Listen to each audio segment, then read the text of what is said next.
नहमदुहु व नस्तईनुहु व नस्तगफिरुह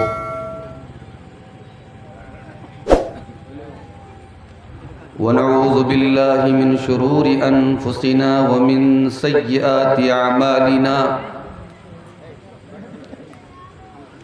मन यहदिहिल्लाहु फला मुदिल्ल लहु व मन युद्लिल फला हादिय लहु व अशहदु अल्ला इलाहा इल्लल्लाहु वहदहु ला शरीक लहु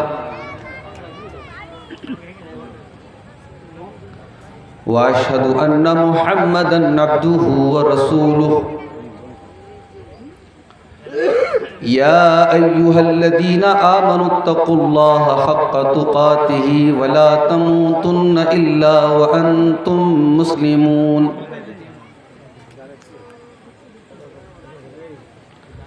या अय्युहन्नासुत्तक़ू रब्बकुमुल्लज़ी ख़लक़कुम मिन नफ़्सिन वाहिदह व ख़लक़ मिन्हा ज़ौजहा व बत्थ मिन्हुमा रिजालन कसीरन व निसाअ वत्तक़ुल्लाहल्लज़ी तसाअलून बिही वल अरहाम इन्नल्लाहा काना अलैकुम रक़ीबा। या अय्युहल्लज़ीना आमनुत्तक़ुल्लाहा व क़ूलू क़ौलन सदीदा युस्लिह लकुम अअमालकुम व यग़फ़िर लकुम ज़ुनूबकुम व मन युतिइल्लाह व रसूलहु फ़क़द फ़ाज़ फ़ौज़न अज़ीमा।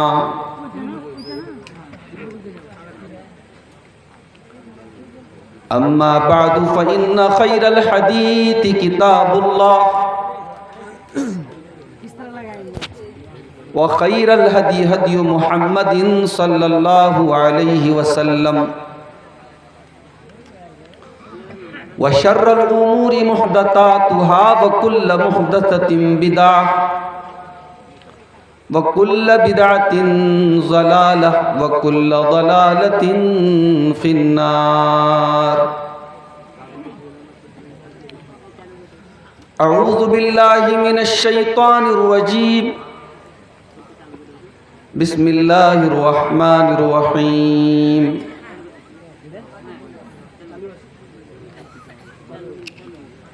या अय्युहन नबिय्यु कुल लि अज़वाजिका व बनातिका व निसाइल मुअ्मिनीना युदनीना अलैहिन्ना मिन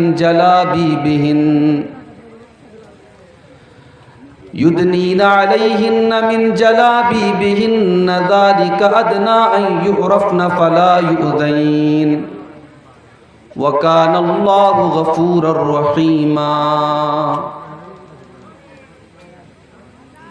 सदर मोहतरम, उलमाए किराम, मोहतरम बुज़ुर्गों, नौजवान भाइयों, पर्दा नशीन माँ और बहनों, प्यारे बच्चों,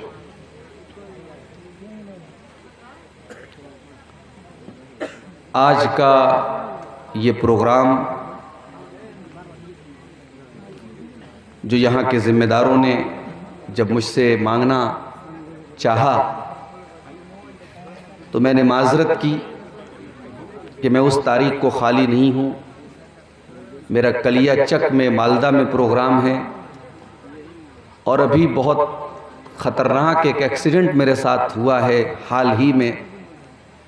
मैं रात में बाई रोड सफ़र करने से परहेज़ कर रहा हूँ, लेकिन मौलाना तौहीद साहब ने और ज़िम्मेदारों ने बहुत ज़्यादा प्रेशर डाला और कहा कि नहीं शेख, आपको आना होगा, इलाके में ज़रूरत है। और ये जानने के बावजूद कि बहुत लंबा रास्ता है और कलिया चक के प्रोग्राम से हो सकता है मुझे जल्दी फुर्सत न मिले, तब भी मैंने मंजूरी दे दी। और इत्तेफाक ऐसा हुआ कि आज जब मैं कलिया चक में पहुंचा तो बारिश का मौसम था, वहाँ बारिश हो रही थी। तो मुझे ऐसा लगा कि शायद जल्दी फुर्सत मिल जाए, मैं पहुंच जाऊं यहाँ पे, लेकिन बारिश वहाँ रुक गई। वहाँ मेरी तकरीर शुरू हुई 11:15 बजे। 11:15 बजे से लेकर के तकरीबन 12:30 बजे तक मेरी तकरीर हुई गाड़ी वाला पहले से रेडी था, बैग वगैरह सारा सब कुछ मैंने गाड़ी के अंदर रखवा दिया और स्टेज से सीधे मैं कार में बैठ करके आपके यहाँ के लिए चल दिया। मैं समझ रहा हूँ कि 150 या 160 किलोमीटर का रास्ता है और ड्राइवर साहब ने माशाल्लाह बहुत अच्छी गाड़ी चलाई और हम लोग जब 12:30 बजे वहाँ से निकले हैं, 3:10 पर मैं आपके यहाँ हाजिर हूँ। मुझे इस बात का एहसास है, बहुत सारे लोग सुनने के मुंतज़िर थे, लेकिन चूँकि इंतज़ार की भी एक हद होती है, लोग चले गए। मैं आया तो बहुत सारी औरतों को देखा, बच्चे और औरतें ट्रैक्टर में जा रहे हैं। फिर भी बहुत सारी हमारी माएँ बहनें बैठी हैं, हमारे मर्द हजरात बैठे हैं और ये आखिरी वक्त है, रात का बड़ा कीमती वक्त है, कबूलियत का वक्त है। अल्लाह ताला इस वक्त हम सबको यहाँ हमारे बैठने को, हमारे कहने को, हमारे सुनने को कबूल फरमाए और जो बातें आज की तकरीर में मैं बयान करूं, अल्लाह ताला उस पर हम सबको अमल करने की तौफीक भी अता फरमाए। मेरे भाइयों, इस्लाम बड़ा साफ सुथरा दीन है। इस्लाम पाकीज़गी का दीन है। इस्लाम में गंदगी के लिए कोई जगह नहीं है। इस्लाम की सबसे अहम इबादत है नमाज। नमाज के लिए जब हम खड़े होते हैं तो 3 चीज़ों का पाक होना ज़रूरी है। एक तो नमाजी का बदन पाक हो, दूसरे नमाजी का कपड़ा पाक हो और तीसरे नमाज पढ़ने की जगह पाक हो। इस्लाम इस कदर सफाई और पाकीज़गी पर जोर देता है। लेकिन एक सफाई होती है ज़ाहिरी सफाई, भाई कपड़ा बहुत साफ है, जिस्म बहुत साफ है, घर और मकान बहुत साफ है, लेकिन अंदर गंदगी भरी है। इंसान के अखलाक में, इंसान के कैरेक्टर में, इंसान की सीरत में, इंसान के किरदार में गंदगी भरी है। ये असल गंदगी है और इस्लाम ने इस गंदगी को भी दूर करने का हुक्म दिया है।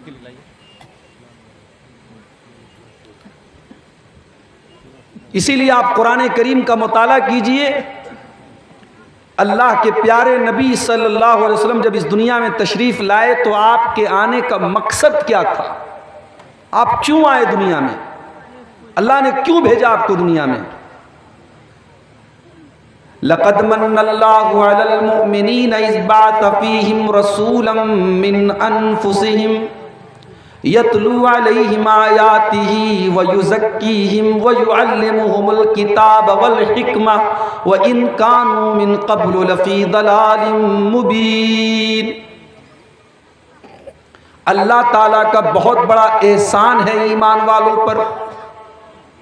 उसने ईमान वालों के अंदर एक ऐसा रसूल भेजा, यतलू अलैहिम आयातिही, जो कुरान की आयतों को पढ़ पढ़ के सुनाते हैं, व युज़क्कीहिम, और उनको पाक और साफ करते हैं, उनको पवित्र करते हैं, उनको साफ करते हैं। तो नबी अकरम किस चीज से साफ करने के लिए आए थे? नबी अकरम लोगों को नहलाने और गुस्ल देने के लिए थोड़ी आए थे। यहां सफाई और पाकी का मतलब यह है कि अल्लाह के प्यारे नबी अखलाक और किरदार और अकीदे की गंदगियों से हमें और आपको निकालने के लिए आए। और मेरे प्यारे साथियों, उन्हीं गंदगियों में से एक बहुत बड़ी गंदगी है समाज के अंदर ज़िनाकारी और बदकारी की गंदगी। इस्लाम इस बात को कतई गवारा नहीं करता कि सोसाइटी के अंदर बदकारी हो, ज़िनाकारी हो, हरामकारी हो। इस्लाम ने हर तरीके की बदकारी को हराम करार दिया। वला तक़रबुल फ़वाहिश मा ज़हर मिन्हा व मा बतन, तमाम गंदे कामों से, तमाम फहश कामों से, तमाम नापाक हरकतों से बचो, उनके करीब न जाओ, चाहे वो खुलकर की जा रही हो, चाहे वो छुप कर की जा रही हो। कुरान का 15वां पारा उठाओ, अल्लाह फरमाता है वला तक़रबुज़्ज़िना इन्नहु कान फ़ाहिशतन वसाअ सबीला। तुम ज़िना के करीब भी न जाना, ये बहुत गंदा काम है, बहुत ही बुरा रास्ता है। गौर कीजिए, ये नहीं कि ज़िना मत करो, ज़िना के करीब भी मत जाओ। ये कुरान का लफ्ज़ है। यानी ये हरकत, ये ज़िनाकारी, ये बदकारी अल्लाह ताला को इतनी नापसंद है कि अल्लाह ने उसके करीब भी जाने से मना किया है। और ये चीज़ अल्लाह ताला को जितनी नापसंद है, शैतान को उतनी ही पसंद है।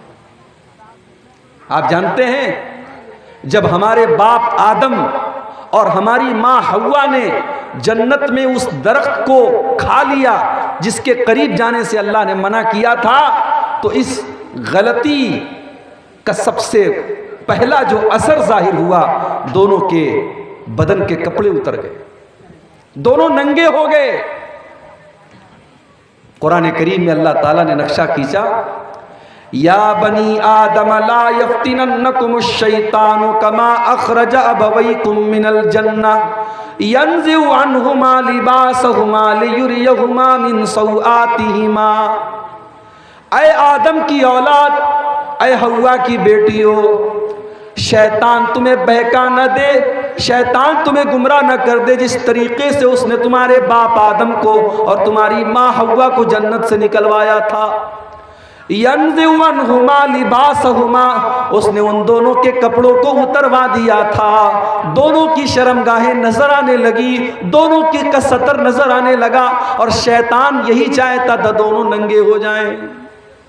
पहले दिन से इब्लीस का यही मिशन है, इंसान नंगा हो जाए, औरत नंगी हो जाए, मर्द नंगा हो जाए। उरियानियत, वल्गैरिटी, अश्लीलता, ये शैतान का मिशन है।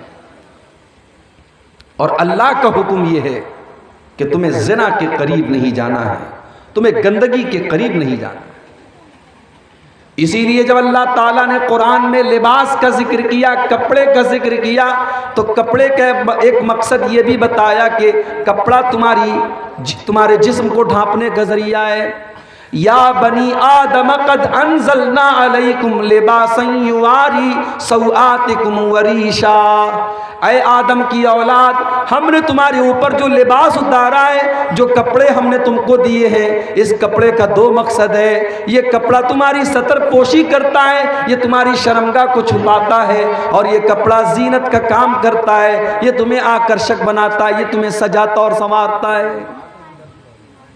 तो इस्लाम ज़िनाकारी और बदकारी की परमिशन नहीं देता। इस्लाम तो ज़िनाकारी और बदकारी तक पहुंचाने वाले जितने रास्ते हैं, उन रास्तों पर इस्लाम पाबंदी लगाता है। जहां से भी समाज में ज़िनाकारी और बदकारी आ सकती हो, इस्लाम ने उन सारे रास्तों को बंद कर दिया है। ज़िनाकारी की शुरुआत होती है नज़रों के गलत इस्तेमाल से, आंखों के गलत इस्तेमाल से। इसीलिए अल्लाह ताला ने मर्दों को भी हुक्म दिया और औरतों को भी हुक्म दिया कि वो अपनी निगाहों को नीचे रखें। सूरह नूर की आयत नंबर 31 और 32 आप उठाइए। कुल लिल मोमिनीन यगुज़्ज़ू मिन अबसारिहिम व यहफ़ज़ू फुरूजहुम।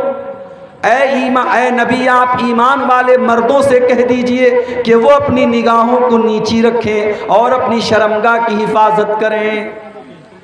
जब तक इंसान की निगाह सही नहीं होगी, इंसान की नज़र सही नहीं होगी, तब तक शर्मगाह की हिफाजत नहीं हो सकती। जब नज़रों का गलत इस्तेमाल होगा तो शर्मगाह का भी गलत इस्तेमाल ऑटोमेटिक होगा। आज मोबाइल का दौर है, इंटरनेट का दौर है।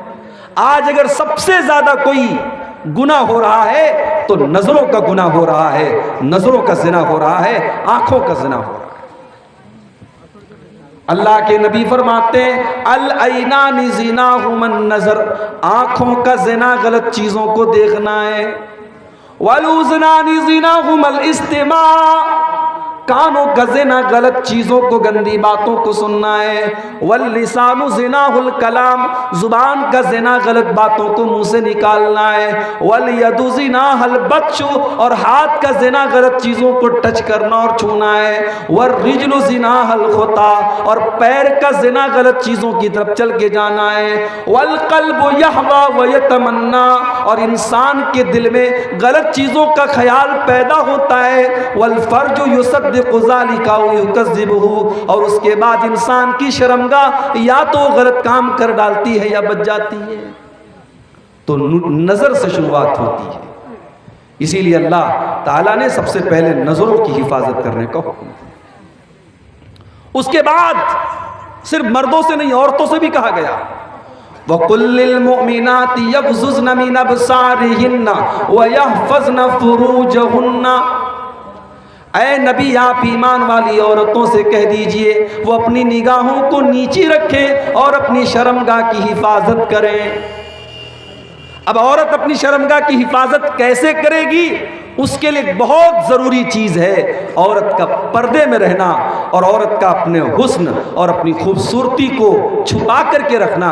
इसलिए आगे अल्लाह ने फरमाया, वला युबदीन ज़ीनतहुन्न इल्ला मा ज़हरा मिन्हा।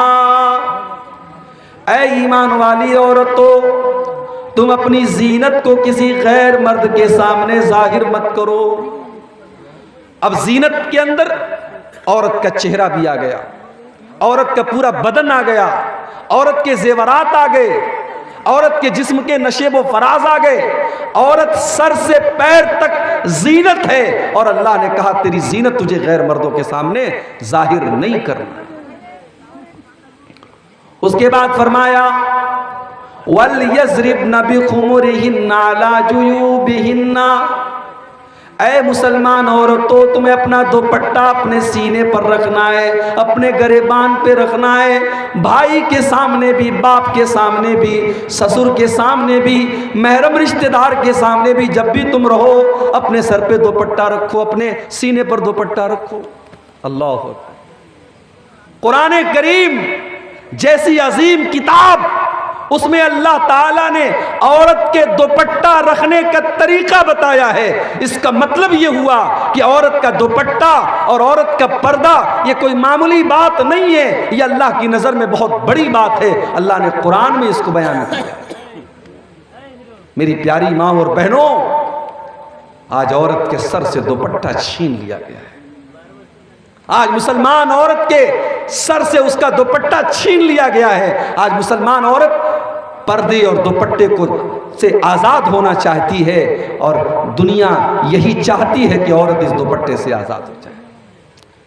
मगर मैं आपसे कहना चाहता हूँ मेरी प्यारी माओ बहनों, अगर आपको जन्नत में जाना है, अगर आप अल्लाह ताला को खुश करना चाहती हैं, जन्नत में जाना चाहती हैं, तो आप अपने पर्दे से कभी समझौता न करें, आप अपने दुपट्टे से कभी समझौता न करें। जन्नत की औरतों के बारे में भी अल्लाह के नबी फरमाते हैं कि वो दुपट्टे वाली होंगी, वो हया वाली होंगी। हदीस के अल्फाज हैं, अल्लाह के नबी फरमाते हैं, लवित्तला तिला अहली दुनिया लमलअत मा बैनहुमा रिहा। अगर जन्नत की औरतें ज़मीन की तरफ झांक दें, ज़मीन की तरफ एक नज़र डाल दें, तो ज़मीन और आसमान के दरमियान की जितनी फ़ज़ा और जितना माहौल है सब खुशबू से भर जाए। ये जन्नती औरत की खुशबू ऐसी होगी, अगर वो सिर्फ ज़मीन की तरफ झांक दे, दुनिया की तरफ झांक दे, तो दुनिया खुशबू से भर जाएगी। और आगे अल्लाह के नबी फरमाते हैं, वला नसीफुहा अला रासिहा खैरुम मिनद दुनिया व मा फिहा। जन्नत की औरत के सर पर जो दुपट्टा है, वो दुपट्टा इतना कीमती है कि दुनिया की सारी नेमतों से बढ़कर के वो दुपट्टा है। इसका मतलब ये हुआ कि जन्नत के अंदर जो हूरें होंगी, जो जन्नती औरतें होंगी, वो भी दुपट्टा अपने सर पे रखने वाली होगी। वो बेहया नहीं होगी, वो बेपर्दा रहने वाली नहीं होगी, वो शर्मीली होगी, वो हया वाली। उसके बाद अल्लाह ताला ने लिस्ट बयान की कि किन किन रिश्तेदारों से औरत को पर्दा करने की जरूरत नहीं है। फरमाया, वला युबदीन ज़ीनतहुन्ना इल्ला लिबूलतिहिन्ना। औ आबाइहिन्ना औ आबाइ बुलतिहिन्ना। औरत को अपने बाप से पर्दा करने की ज़रूरत नहीं है, अपने शौहर से पर्दा करने की ज़रूरत नहीं है, अपने ससुर से पर्दा करने की ज़रूरत नहीं है, अपनी औलाद से पर्दा करने की ज़रूरत नहीं है, अपने सौतेले बेटों से पर्दा करने की ज़रूरत नहीं है। औ इख्वानिहिन्ना, अपने भाइयों से पर्दा करने की ज़रूरत नहीं है। औ बनी इख्वानिहिन्ना, अपने भाई के बेटों से पर्दा करने की ज़रूरत नहीं है। औ बनी अखवातिहिन्ना, अपनी बहन के बेटों से यानी अपने भांजों से पर्दा करने की ज़रूरत नहीं है। औ निसाइहिन्ना, औरत को औरतों से पर्दा करने की ज़रूरत नहीं है। औ मा मलकत ऐमानुहुन्ना, लौंडियों से और घर में काम करने वाली नौकरानियों से पर्दा करने की ज़रूरत नहीं है। अवित्ताबिईन गैर उलिल इरबति मिनर रिजाल, या घर में काम करने वाले बहुत बूढ़े मर्द जिनके अंदर कोई ख्वाहिश नहीं बची है, उन बूढ़े मर्दों से भी तुम्हें पर्दा करने की ज़रूरत नहीं है। अवित्तिफ़्लिल्लज़ीना लम यज़हरू अला औरातिन निसा, और इतने छोटे बच्चों से भी पर्दा करने की ज़रूरत नहीं है जो अभी मर्द और औरत की राज की बातें नहीं जानते। अल्लाह ने कहा कि बच्चे ऐसे होने चाहिए जो औरत की राज की बातें न जानते। आज तो मोबाइल ने बच्चों से उनका बचपन छीन लिया। 8-8 साल के बच्चे, 9-9 साल की बच्चियां आज अपनी उम्र से आगे की सोच और जहनियत रखती है। मेरे प्यारे साथियों, आज बच्चों से उनका बचपन हमने मोबाइल दे करके छीन लिया है। अल्लाह फरमा रहा है कि इतने छोटे बच्चे जो भी औरतों की राज की बातें नहीं जानते हैं, उनसे पर्दा करने की ज़रूरत नहीं है। इसका मतलब ये निकला, अगर बच्चे बड़े हो जाएं, समझदार हो जाएं, अगरचे अभी बालिग नहीं हुए हैं, लेकिन अगर वो समझदार हो चुके हैं तो उनसे भी पर्दा करना चाहिए। उसके बाद फरमाया वला यज़रिबना बिअरजुलिहिन्ना लियुअलम मा युख्फीना मिन ज़ीनतिहिन्ना। ऐ मुसलमान औरतों, जब तुम ज़मीन पे चला करो तो अपने पाँव को ज़ोर ज़ोर से न मार के चला करो, इसलिए कि तुम्हारे पाँव के अंदर जो पायल होती है, जो तुम्हारे पैर के अंदर पाजेब और पायल होती है, उस पायल की आवाज़ भी गैर मर्दों तक न जाए। तुम्हारी वो जीनत है, तुम्हारे पायल की झनकार भी तुम्हारी जीनत है, वो जीनत भी गैर मर्दों तक न जाए। ओ मेरी प्यारी माँ बहनों, ये अल्लाह का कुरान है, ये मेरे रब का कलाम है, जो आपको पायल की आवाज भी गैर मर्दों तक ले जाने की इजाजत नहीं देता। जो इस्लाम एक औरत के पायल की आवाज को गैर मर्दों तक जाने की इजाजत नहीं देता, वो इस्लाम इस बात की कैसे इजाजत दे देगा कि औरत सज करके, संवर करके, क्रीम पाउडर लगा करके, लिपस्टिक लगा करके, अपनी आंखों पर मस्कारा लगा करके, अपने बालों में खुशबू लगा करके, अपने आप को सजा करके और संवार करके वो गैर मर्दों के सामने निकले।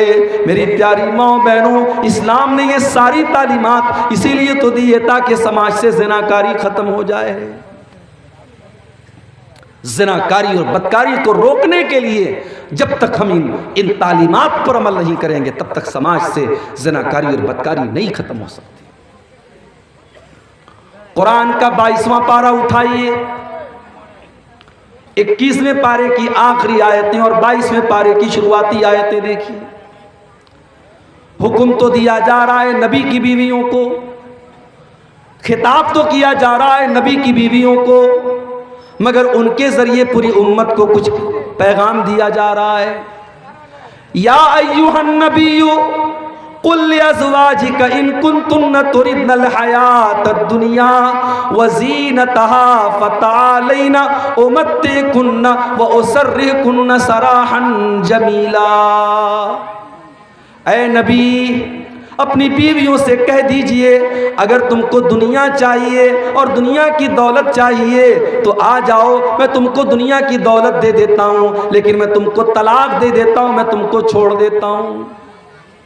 मेरी माँ और बहनों, आज शौहर अगर हलाल तरीके से पैसा कमाता है, अगर शौहर मेहनत करके पैसा कमाता है, तो औरतों को रास नहीं आता, उनको ये लगता है हमारे अरमान पूरे नहीं हो सकते। आज कितनी औरतें हैं जो शौहर को मजबूर करती हैं कि वो उनका शौक पूरा करने के लिए नाजायज़ रास्ते अपनाए, हराम रास्ते अपनाए, गलत तरीके अपनाए। नबी अकरम की बीवियां जो इस उम्मत की माएँ हैं, जब अल्लाह के नबी की बीवियों ने एक मरतबा अल्लाह के नबी से डिमांड की कि हमारे खर्चे बढ़ने चाहिए, हमारी आमदनी बढ़नी चाहिए, हमें पैसा ज़्यादा मिलना चाहिए, मदीना की और औरतें बहुत आराम से रहती हैं, हमें भी आराम से रहने का हक़ है। जब उन्होंने अल्लाह के नबी से ये मुतालबा किया तब कुरान की आयत नाज़िल हुई, कुरान की ये आयत नाजिल हुई और अल्लाह ने अपने नबी के ज़रिए अपने नबी की औरतों को ये पैगाम दिलवाया कि अगर तुमको दुनिया चाहिए और दुनिया की दौलत चाहिए तो आओ, मैं तुमको दुनिया की दौलत दे देता हूँ, मगर फिर तुमको नबी के घर में रहने का अधिकार नहीं। ऐ नबी की औरतों, अगर तुम्हें दुनिया की रंगीनी, दुनिया की दौलत, दुनिया की चकाचौंध चाहिए तो आ जाओ, मैं तुमको दुनिया की दौलत दे देता हूँ, लेकिन मैं तुमको अपने नबी के घर से, अपने घर से मैं तुमको निकाल देता हूँ। व इन कुन्तुन्ना तुरिदनल्लाह व रसूलहु व दारल आखिरा फ़इन्नल्लाह अअद्दा लिल मुहसिनाति मिनकुन्न अजरन अज़ीमा। और अगर तुम अल्लाह से मोहब्बत करती हो, रसूल से मोहब्बत करती हो और आखिरत में अपना घर बनाना चाहती हो तो ऐ नबी की बीवी हो, तुम नबी के साथ रहो, अच्छे काम करती रहो, अल्लाह के नबी के साथ रहोगी, तुम्हें अल्लाह जन्नत अता करेगा। हाँ, तुम्हें नबी के घर में ऐश व आराम तो नहीं मिलेगा, बहुत अच्छा घर तो नहीं मिलेगा, बहुत अच्छा खाना तो नहीं मिलेगा, लेकिन अगर तुम नबी के साथ नेकी का काम करती रहोगी तो अल्लाह का वादा है तुमको जन्नत ज़रूर मिलेगी। जब कुरान की ये दोनों आयतें नाजिल हुई, सही बुखारी की रवायत है, अल्लाह के प्यारे नबी सल्लल्लाहु अलैहि वसल्लम अपनी सबसे महबूब बीवी हज़रत आयशा के पास आए। आय आयशा, एक बात तुमसे कहना चाहता हूँ। कहिए अल्लाह के नबी, क्या बात है?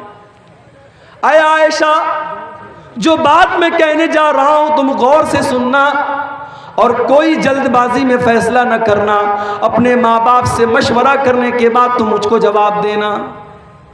आय अल्लाह के नबी, क्या बात है?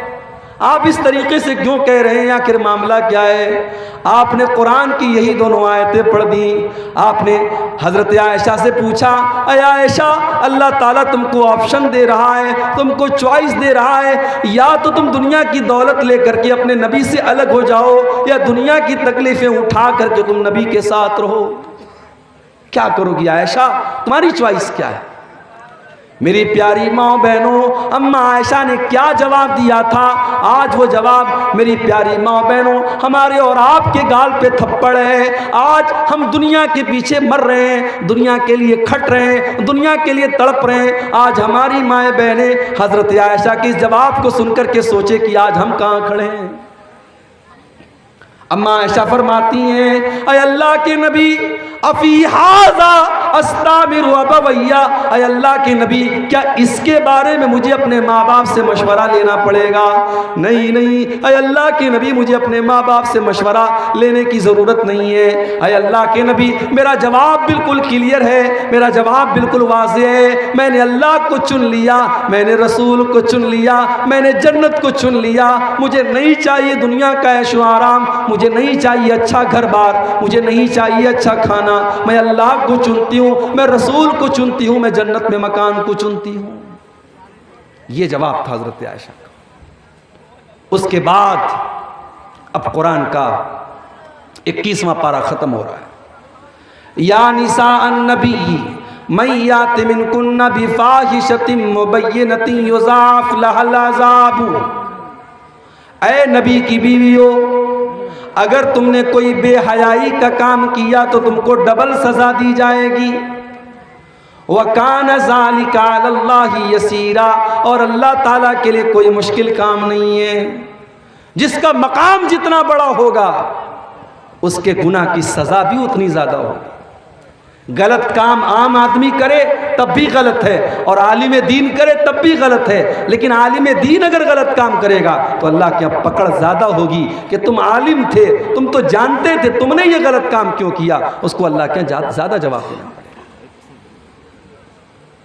अब यहाँ से कुरान का 22वां पारा शुरू हो रहा है। बड़े गौर से सुनिएगा, समाज और सोसाइटी की इस्लाह कैसे हो सकती है, अल्लाह ने तरीका बताया है कुरान की आयतों में। वमन यक़नुत मिनकुन्ना लिल्लाहि व रसूलिही व तामल सालिहा, और ए नबी की औरतों, तुम में से जो अल्लाह ताला की फरमा बरदार होगी, जो रसूल की फरमा बरदार होगी। यहाँ अल्लाह ने कुनूत का लफ्ज़ इस्तेमाल किया। कुनूत जानते हैं? दुआए कुनूत हम लोग पढ़ते हैं वित्र की नमाज में। यह मुसीबत